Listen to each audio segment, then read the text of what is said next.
Halo teman-teman, gua baru dapat informasi nih ya, ternyata LM atau logam mulia itu bisa menjadi instrumen investasi untuk yang laporan dividen e-reporting investasi supaya itu tidak usah bayar PPh dividen final 10%.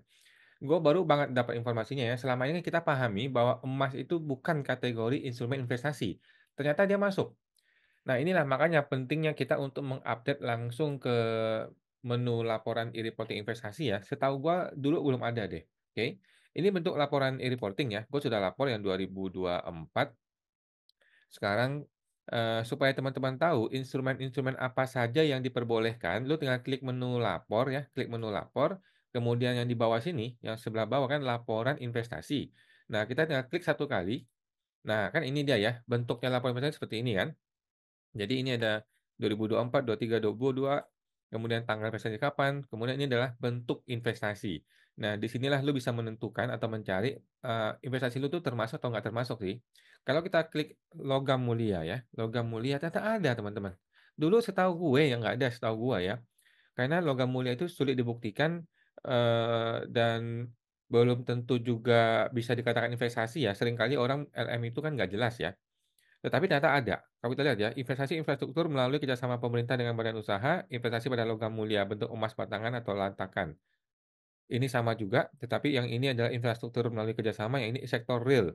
Berdasarkan prioritas yang ditentukan oleh pemerintah. Ini nggak jelas nih maksudnya apa kan. Penyertaan modal pada perusahaan yang baru didirikan dan berkedudukan di Indonesia sebagai pemegang saham investasi pada logam mulia. Ini nggak jelas maksudnya apa ya. Jadi maksudnya mungkin lu menyertakan modal kepada sebuah perusahaan sebagai pemegang saham, tetapi modalnya itu berbentuk logam mulia. Kira-kira begitu kali maksudnya, gue nggak ngerti juga. Tapi intinya bisa ya. Kemudian penyertaan modal pada perusahaan yang sudah didirikan dan berkedudukan Indonesia sebagai pemegang saham investasi pada logam mulia berbentuk emas. Oh sama ini? Sama nggak sih? Oh ini perusahaan yang baru didirikan, ini perusahaan yang sudah didirikan. Apa sih bedanya? Kenapa nggak dibilang aja kepada perusahaan yang didirikan di Indonesia udah gitu aja gitu ya. Nggak usah bilang baru, nggak usah bilang lama ya. Kemudian kerjasama dengan lembaga pengelola investasi, investasi pada logam mulia, ini juga nggak jelas nih. Sekarang, ini mungkin maksudnya lu beli emas tetapi mungkin di Pegadaian atau di, tabungan emas dan sebagainya gitu ya. Kemudian penggunaan untuk mendukung kegiatan usaha lainnya dalam bentuk penyaluran pinjaman bagi UMKM. Nah, ini juga nggak jelas juga maksudnya apa ya. Betul-betul nggak jelas karena, investasi ini terus berkembang, terus berubah, sementara definisi itu nggak jelas dan bentuk realnya itu nggak jelas gitu loh. Apakah gue beli di Antam itu termasuk? Apakah gue beli di, pasar pasar baru ada emas itu termasuk atau enggak gitu ya. Nah, jadi nggak jelas, tetapi anyway, secara filosofi kita mesti pahami, negara tuh mau bantuin elu, ya kan, negara mau bantuin kita kalau lu investasikan, maka tidak kena pajak. Definisi investasi itu bagaimana?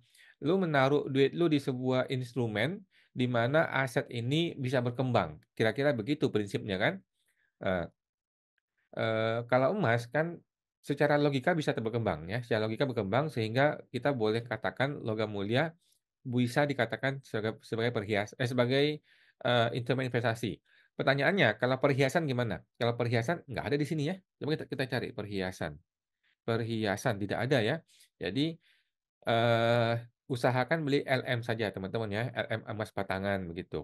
Nah, sekarang pertanyaan berikutnya adalah gimana kalau kripto? Kalau kripto nggak ada ya, kripto. Kalau saham ada ya teman-teman ya, saham banyak ya, tetapi kripto nggak disebutkan di sini. Kemudian digital, uang digital nggak ada juga.